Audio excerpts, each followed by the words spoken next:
بسم اللہ الرحمن الرحیم۔ السلام علیکم ورحمۃ اللہ وبرکاتہ۔ محترم ناظرین کرام، حضرت علی رضی اللہ تعالی عنہ رسول اللہ صلی اللہ علیہ وآلہ وسلم کے چچا حضرت ابو طالب کے بیٹے تھے اور بچپن ہی میں ایمان لائے تھے۔ بڑوں میں سب سے پہلے حضرت ابو بکر صدیق رضی اللہ تعالی عنہ ایمان لائے اور بچوں میں سب سے پہلے حضرت علی رضی اللہ تعالی عنہ نے اسلام قبول کیا۔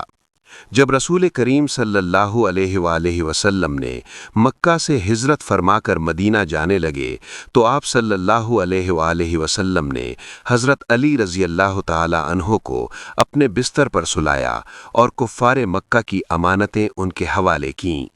جب لوگوں نے پوچھا کہ علی، آپ کو ڈر نہیں لگا؟ تو حضرت علی رضی اللہ تعالی عنہ نے فرمایا کہ نہیں، مجھے بالکل خوف نہیں تھا، کیونکہ نبی کریم صلی اللہ علیہ وآلہ وسلم نے فرمایا تھا، علی، صبح امانتیں لوٹا دینا۔ میرے نبی صلی اللہ علیہ وآلہ وسلم کا یہ فرمان کہ صبح کہنا ہی اس بات کی دلیل تھا کہ مجھے کوئی نقصان نہیں پہنچے گا، اسی لیے میں سکون سے سو گیا، اور وہ پہلی رات تھی جب مجھے موت کا ذرہ بھی خوف نہ ہوا۔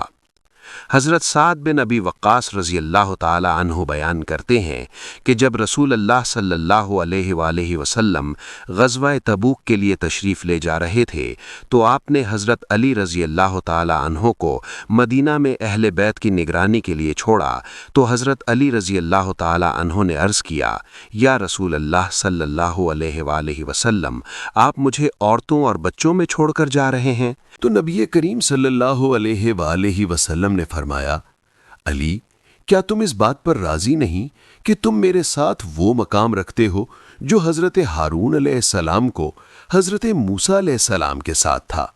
البتہ میرے بعد کوئی نبی نہیں۔ اسی طرح حضرت سہل بن سعد رضی اللہ تعالی عنہ فرماتے ہیں کہ غزوہ خیبر کے دن رسول اللہ صلی اللہ علیہ وآلہ وسلم نے فرمایا، کل میں پرچم اس شخص کو دوں گا جس کے ہاتھ پر اللہ فتح عطا فرمائے گا۔ وہ اللہ اور اس کے رسول صلی اللہ علیہ وآلہ وسلم سے محبت کرتا ہے، اور اللہ اور اس کے رسول صلی اللہ علیہ وآلہ وسلم بھی اس سے محبت کرتے ہیں۔ یہ سن کر صحابہ کرام پوری رات اسی گفتگو میں لگے رہے کہ وہ خوش نصیب کون ہوگا۔ صبح جب سب صحابہ امید کے ساتھ حاضر ہوئے تو رسول کریم صلی اللہ علیہ وآلہ وسلم نے فرمایا، علی بن ابی طالب کہاں ہے؟ عرض کیا گیا کہ ان کی آنکھوں میں تکلیف ہے۔ آپ صلی اللہ علیہ وآلہ وسلم نے فرمایا، انہیں بلاؤ۔ جب حضرت علی رضی اللہ تعالی عنہ حاضر ہوئے تو رسول کریم صلی اللہ علیہ وآلہ وسلم نے ان کی آنکھوں پر اپنا مبارک لعاب دہن لگایا اور دعا فرمائی تو فوراً ان کی تکلیف جاتی رہی، گویا کبھی کوئی درد تھا ہی نہیں۔ پھر آپ صلی اللہ علیہ وآلہ وسلم نے وہ عظیم پرچم انہی کے ہاتھ میں عطا فرمایا۔ حضرت عائشہ صدیقہ رضی اللہ تعالی عنہا روایت کرتی ہیں کہ سیدہ فاطمہ رضی اللہ تعالی عنہا تمام عورتوں میں آپ صلی اللہ علیہ وآلہ وسلم کو سب سے زیادہ محبوب تھیں، اور مردوں میں حضرت علی رضی اللہ تعالی عنہ آپ صلی اللہ علیہ وآلہ وسلم کے سب سے محبوب تھے۔ حضرت عبداللہ رضی اللہ تعالی عنہ بیان کرتے ہیں کہ رسول اکرم صلی اللہ علیہ وآلہ وسلم نے سیدہ فاطمہ رضی اللہ تعالی عنہا سے فرمایا، کیا تم اس بات پر راضی نہیں کہ میں نے تمہارا نکاح اس شخص سے کیا ہے جو امت میں سب سے پہلا ایمان لانے والا، سب سے زیادہ علم والا اور سب سے زیادہ بردبار ہے؟ حضرت عبداللہ بن حکیم رضی اللہ تعالی عنہ روایت کرتے ہیں کہ نبی کریم صلی اللہ علیہ وآلہ وسلم نے فرمایا، شب معراج اللہ نے مجھے علی رضی اللہ تعالی عنہ کی 3 عظیم صفات بتائیں۔ پہلی یہ کہ وہ تمام مومنین کے سردار ہیں، دوسری یہ کہ وہ متقین کے امام ہیں، اور تیسری یہ کہ قیامت کے دن نورانی چہروں والوں کے قائد ہوں گے۔ حضرت عبداللہ بن عباس رضی اللہ تعالی عنہما روایت کرتے ہیں کہ رسول اللہ صلی اللہ علیہ وآلہ وسلم نے فرمایا، علی کے چہرے کو دیکھنا عبادت ہے۔ حضرت عائشہ صدیقہ رضی اللہ تعالی عنہا فرماتی ہیں کہ رسول کریم صلی اللہ علیہ وآلہ وسلم نے فرمایا، علی کا ذکر کرنا عبادت ہے۔ آپ رضی اللہ تعالی عنہ فرماتی ہیں کہ میں نے اپنے والد حضرت ابو بکر صدیق رضی اللہ تعالی عنہ کو دیکھا کہ وہ کثرت سے حضرت علی رضی اللہ تعالی عنہ کے چہرے کو تکتے رہتے تھے۔ میں نے پوچھا ایسا کیوں؟ تو انہوں نے فرمایا کہ میں نے نبی کریم صلی اللہ علیہ وآلہ وسلم کو فرماتے ہوئے سنا ہے کہ علی کے چہرے کو دیکھنا عبادت ہے، اس لیے میں علی کے چہرے کو دیکھتا رہتا ہوں، دیکھ کر عبادت کر رہا ہوں۔ ناظرین، یہاں ایک حقیقت سمجھنا ضروری ہے کہ بدقسمتی سے ہمارے ہاں دو طبقے پیدا ہو گئے ہیں، ایک وہ جو صحابہ کرام رضی اللہ تعالی عنہم کو برا کہتا ہے، اور دوسرا وہ جو اہل بیت اطہار سے دوری اختیار کرتا ہے، حالانکہ صحابہ اور اہل بیت کے درمیان کوئی دوری تھی ہی نہیں۔ جب سیدہ عائشہ صدیقہ رضی اللہ تعالی عنہا سے پوچھا جاتا کہ رسول اللہ صلی اللہ علیہ وآلہ وسلم کو عورتوں میں سب سے زیادہ کون محبوب تھا تو وہ فرماتی فاطمہ رضی اللہ تعالی عنہا، اور جب پوچھا جاتا کہ مردوں میں سب سے زیادہ کون محبوب تھا تو فرماتی ان کے شوہر حضرت علی رضی اللہ تعالی عنہ۔ اسی طرح جب سیدہ فاطمہ رضی اللہ تعالی عنہا سے سوال کیا جاتا کہ رسول اللہ صلی اللہ علیہ وآلہ وسلم کو عورتوں میں سب سے زیادہ کون محبوب تھا تو وہ فرماتی عائشہ رضی اللہ تعالی عنہا، اور جب پوچھا جاتا کہ مردوں میں کون زیادہ محبوب تھا تو سیدہ فرماتی میرے والد حضرت ابو بکر صدیق رضی اللہ تعالی عنہ۔ اسی طرح سیدنا ابو بکر اور سیدنا علی رضی اللہ تعالی عنہ کی باہمی محبت بھی بے مثال تھی۔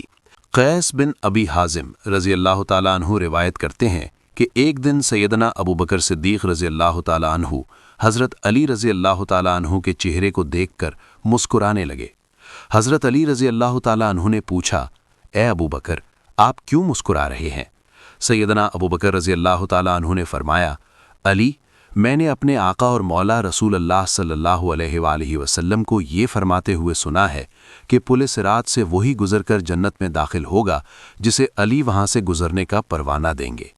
یہ سن کر سیدنا علی رضی اللہ تعالیٰ عنہ کی آنکھوں سے آنسو بہنے لگے اور فرمایا، اے ابو بکر، آپ کو بشارت ہو، میرے آقا مولا صلی اللہ علیہ وآلہ وسلم نے یہ بھی فرمایا ہے کہ اے علی، پل صراط سے گزرنے کا پروانہ صرف اسے دیا جائے گا جس کے دل میں ابو بکر کی محبت ہو۔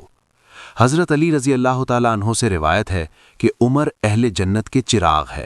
جب یہ بات حضرت عمر رضی اللہ تعالیٰ عنہ تک پہنچی تو وہ بعض صحابہ کے ساتھ حضرت علی رضی اللہ تعالیٰ عنہ کے گھر تشریف لائے اور پوچھا، اے علی، کیا تم نے رسول اللہ صلی اللہ علیہ وآلہ وسلم سے سنا ہے کہ آپ نے مجھے اہل جنت کا چراغ فرمایا؟ حضرت علی رضی اللہ تعالیٰ عنہ نے فرمایا، ہاں امیر المومنین، میں نے خود اپنے کانوں سے نبی کریم صلی اللہ علیہ وآلہ وسلم کو یہ فرماتے سنا ہے۔ حضرت عمر رضی اللہ تعالیٰ عنہ نے عرض کی، علی، میری خواہش ہے کہ آپ یہ حدیث میرے لیے تحریر کر دیں۔ چنانچہ سیدنا علی رضی اللہ تعالیٰ عنہ نے یہ الفاظ تحریر فرمائے۔ یہ وہ بات ہے جس کے ضامن علی بن ابی طالب ہیں عمر بن خطاب کے لیے کہ رسول اللہ صلی اللہ علیہ وآلہ وسلم نے فرمایا، ان سے جبرائیل علیہ السلام نے روایت کیا اور ان سے اللہ تعالیٰ نے کہ عمر بن خطاب اہل جنت کے چراغ ہیں۔ حضرت عمر رضی اللہ تعالیٰ عنہ نے وہ تحریر لے لی اور وصیت فرمائی کہ جب میرا وصال ہو جائے تو اسے میرے کفن میں رکھ دینا۔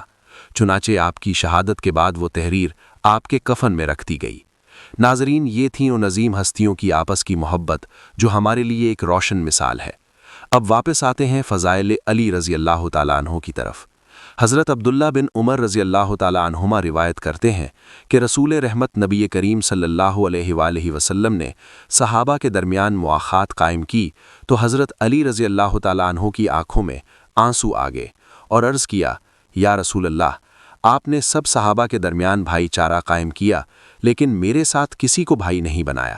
تو رسول اللہ صلی اللہ علیہ وآلہ وسلم نے فرمایا، علی، کیا تم راضی نہیں کہ تم دنیا اور آخرت میں میرے بھائی ہو؟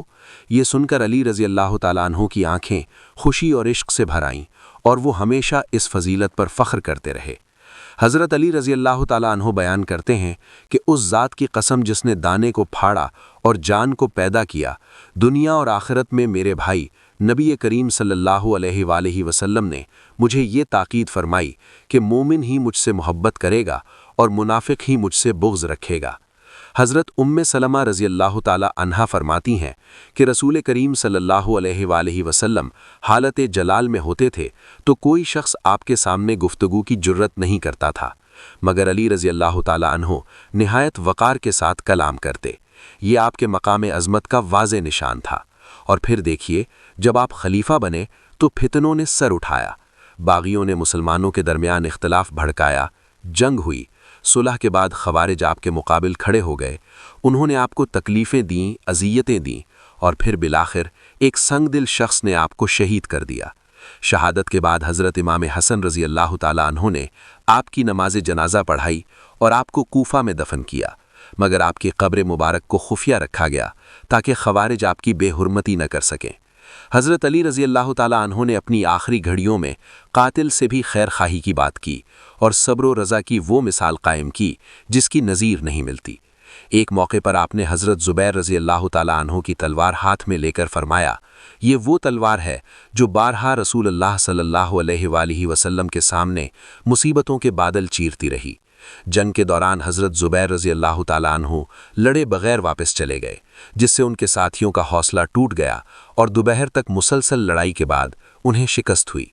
حضرت طلحہ رضی اللہ تعالیٰ عنہ شدید زخمی حالت میں بھی میدان میں ثابت قدم رہے کہ اچانک ایک بے نشان تیر انہیں لگا۔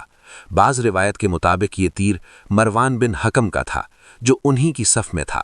مروان بعد میں کہا کرتا تھا کہ خدا کی قسم، اس کے بعد میں نے کبھی حضرت عثمان رضی اللہ تعالیٰ عنہ کے خون کا بدلہ لینے کی کوشش نہیں کی، کیونکہ میں نے ان کا بدلہ حضرت طلحہ سے لے لیا تھا۔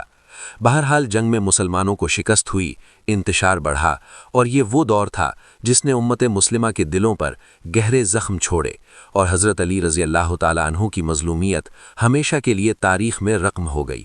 حضرت طلحہ رضی اللہ تعالیٰ عنہ میدان میں زخمی حالت میں گر گئے، خون بہتا رہا، اور وہ بار بار کہتے تھے، اے اللہ، حضرت عثمان رضی اللہ تعالیٰ عنہ کا بدلہ مجھ سے لے لے تاکہ وہ مجھ سے راضی ہو جائے۔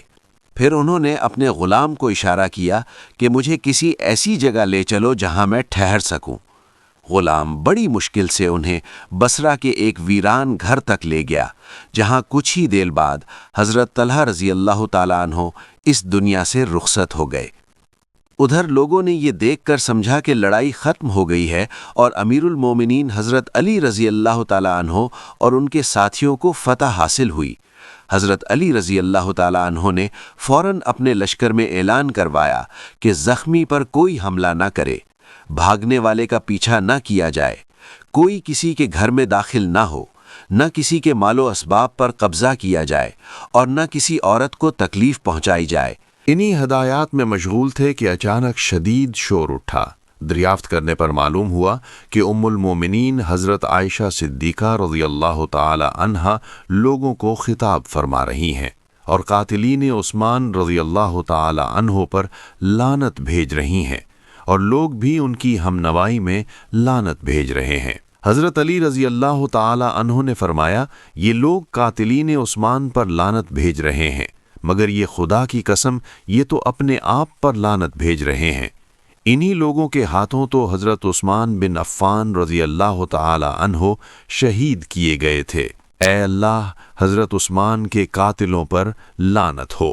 اس صبح جب حضرت علی رضی اللہ تعالی عنہ حضرت طلحہ اور زبیر رضی اللہ تعالی عنہما سے نا امید ہو گئے اور سمجھ لیا کہ یہ جنگ سے پیچھے نہیں ہٹیں گے، تو انہوں نے اپنے ساتھیوں کو سختی سے حکم دیا کہ جب تک میں حکم نہ دوں کوئی پہل نہ کرے، مگر بصرہ کے بعض جوشیلے نوجوان، خصوصاً نادان لڑکے، لڑائی چھیڑنے کی کوشش کرتے رہے، تیر چلاتے رہے، یہاں تک کہ کئی آدمی زخمی ہو گئے اور انہیں حضرت علی رضی اللہ تعالی عنہ کے پاس لایا گیا اور عرض کی گئی کہ یا امیر المومنین، اب اجازت میں دیر نہ کی جائے، مگر آپ رضی اللہ تعالی عنہ نے پھر بھی جلد بازی سے کام نہ لیا اور لڑائی کی اجازت نہ دی۔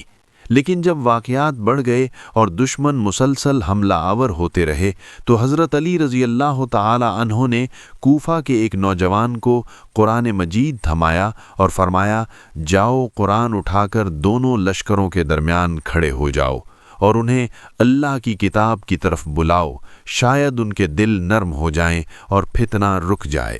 حضرت علی رضی اللہ تعالی عنہ نے اس نوجوان کو پہلے ہی بتا دیا تھا کہ اس فرض کو ادا کرنے میں جان کا خطرہ ہے، لیکن تھوڑی دیر سوچنے کے بعد اس بہادر نوجوان نے قرآن مجید اپنے ہاتھ میں اٹھا لیا اور دونوں فوجوں کے درمیان کھڑے ہو کر اللہ کی کتاب کی طرف بلانے لگا۔ تیر برستے رہے جس سے جسم چھلنی ہوتا رہا، مگر وہ قرآن چھوڑنے والا نہ تھا۔ روایت میں آتا ہے کہ قرآن اس کے دائیں ہاتھ میں تھا۔ جب وہ ہاتھ کاٹ دیا گیا تو اس نے بائیں ہاتھ میں لے لیا۔ جب بایاں ہاتھ بھی کاٹ دیا گیا تو اس نے قرآن کو اپنے دانتوں میں دبا لیا اور کندھوں پر اٹھا لیا، یہاں تک کہ وہ راہ حق میں شہید ہو گیا۔ یہی حقیقت کافی ہے کہ وہ نوجوان قرآن کی دعوت دیتے ہوئے شہادت کے مرتبے پر فائز ہوا۔ حضرت علی رضی اللہ تعالی عنہ نے اس موقع پر فرمایا کہ اب کوئی حرج نہیں۔ پہلا معرکہ دوپہر سے پہلے تک جاری رہا اور زوال تک فتح ہو چکی تھی۔ اس کے بعد حضرت طلحہ اور حضرت زبیر رضی اللہ تعالی عنہما کے جوشیلی حامی، جن کی قیادت عام طور پر حضرت عبداللہ بن زبیر رضی اللہ تعالی عنہ کرتے تھے، آئے اور ام المومنین حضرت عائشہ صدیقہ رضی اللہ تعالی عنہا کو گھر سے نکالا، انہیں ایک ہودج میں سوار کیا اور پھر اس ہودج کو اونٹ پر رکھتے ہوئے میدان جنگ کی طرف لے جایا گیا۔ یہ منظر دیکھ کر شکست خوردہ لوگ ام المومنین حضرت عائشہ صدیقہ رضی اللہ تعالی عنہا کے پاس جمع ہونے لگے۔ وہ سمجھ رہے تھے کہ وہ صرف اپنی ماں کی حمایت نہیں کر رہے بلکہ رسول اللہ صلی اللہ علیہ وآلہ وسلم کی حرم محترم اور محبوب ترین زوجہ کی حفاظت کے لیے کھڑے ہیں۔ ان کے دلوں میں غیرت، دین کا احساس اور ماں کی عزت کی حفاظت کا جذبہ بھڑک اٹھا۔ لوگ اپنی ماں کے آس پاس مر مٹنے کے لیے جمع ہو گئے اور یہ کسی صورت برداشت نہیں کر سکتے تھے کہ ان کی موجودگی میں ان کی ماں ام المومنین پر کوئی آنچ آئے۔ حضرت عائشہ رضی اللہ تعالی عنہا کا اونٹ، جیسا کہ بعض شریک معرکہ نے بیان کیا ہے، گویا پناہ کا جھنڈا بن گیا تھا۔ جو ان کے قریب پہنچ جاتا وہ اپنے آپ کو محفوظ سمجھتا، جیسے جنگ میں سپاہی اپنے جھنڈے کے سائے میں پناہ لیتے ہیں۔ یہ دیکھ کر فاتح جماعتیں بھی تیزی سے بڑھنے لگیں تاکہ دوپہر سے پہلے والے معرکے کی طرح مخالفین کو منتشر کر دیں۔ اتنے میں قاضی کعب بن ابی سورہ قرآن مجید اپنے سینے سے لگائے ہوئے دونوں لشکروں کے درمیان آ کھڑے ہوئے اور لوگوں کو اللہ کی کتاب کی طرف بلانے لگے، شر و فساد سے روکنے لگے کہ شاید دل نرم ہو جائیں اور جنگ رک جائے۔ حضرت علی رضی اللہ تعالی عنہ کے ساتھیوں نے تیر چلا کر قاضی کو مار ڈالا۔ یوں انہوں نے اس نوجوان کا بدلہ لے لیا جو صبح کے وقت فریقین کے درمیان قرآن اٹھائے ہوئے کھڑا تھا اور شہید کر دیا گیا تھا۔ دونوں طرف انتہائی سخت مقابلہ جاری تھا۔ حضرت علی رضی اللہ تعالیٰ عنہ کے ساتھی اس کوشش میں تھے کہ ایک بار جو کامیابی ملی ہے وہ پلٹ نہ جائے، جبکہ ام المومنین حضرت عائشہ صدیقہ رضی اللہ تعالی عنہا کے حامی اپنی ماں کے لیے جان قربان کرنے پر تلے ہوئے تھے۔ مسلسل لڑائی نے انہیں تھکا دیا، ان کے دلوں میں مایوسی اور بیزاری پیدا ہونے لگی۔ پھر اچانک چیخنے چلانے کی آوازیں میدان میں گونج اٹھیں۔ لڑنے والوں کو آواز دی گئی کہ دشمن کے ہاتھ پاؤں کاٹ دو۔ پھر یہ ہولناک منظر دکھائی دیا کہ بعض لوگ بعض مخالفین کے ہاتھ کاٹ رہے تھے اور بعض ان کے پاؤں، اور جس پر یہ گزرتی وہ خود موت قبول کرنے پر آمادہ ہو جاتا۔ حضرت عائشہ رضی اللہ تعالی عنہا کے ساتھی تقریباً شکست کی آخری حد تک پہنچ چکے تھے، لیکن ام المومنین کا اونٹ اپنی جگہ مضبوطی سے کھڑا تھا اور ہودج اسی طرح قائم تھا جس میں حضرت عائشہ رضی اللہ تعالی عنہا موجود تھیں، اور یہی اونٹ ان کے ساتھیوں کے لیے آخری سہارا بنا ہوا تھا۔ ام المومنین حضرت عائشہ صدیقہ رضی اللہ تعالی عنہا ہودج میں بیٹھی ہوئیں اپنے منتشر اور خوفزدہ ساتھیوں کو دوبارہ ہمت اور جرت پر آمادہ کرتی تھیں۔ لوگ بار بار اونٹ کے گرد آ کر جم جاتے تھے۔ ان کا مقصد کوئی فتوحات حاصل کرنا نہیں تھا، وہ تو صرف اپنی ماں کی حفاظت چاہتے تھے اور رجزیں پڑھتے جاتے تھے۔ اے ماں، اندیشہ نہ کریں، آپ کا ہر بیٹا مرد میدان ہے۔ حضرت عائشہ رضی اللہ تعالی عنہا کا یہ حال تھا کہ وہ اپنے دائیں بائیں اور سامنے موجود لوگوں کو جوش دلاتیں اور انہیں ثابت قدم رہنے کی تلقین کرتی رہتیں۔